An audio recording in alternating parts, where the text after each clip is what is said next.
صبحكم الله بالخير. كثير من الشباب اللي يحفظون القرآن يقولون نبي منك نصيحة تخلينا نستمر في حفظ القرآن ونستمر في هذه الرحلة وما نوقف أبدا. فرديت عليهم هذا الرد.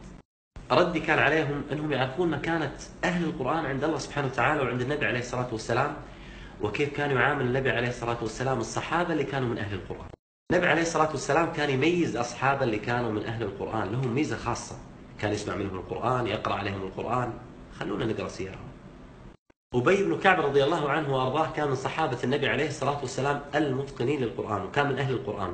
يوم من الأيام راح للنبي عليه الصلاة والسلام وطلب منه طلب.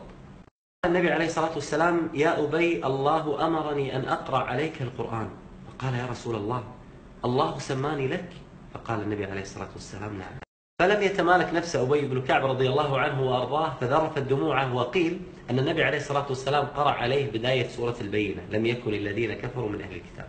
يا جماعة، ترى الأمر مو بسيط أبدا. إن الله سبحانه وتعالى يأمر النبي عليه الصلاة والسلام أن يقرأ القرآن على هذا الصحابي الجليل. فعلا هذه مكانة أهل القرآن.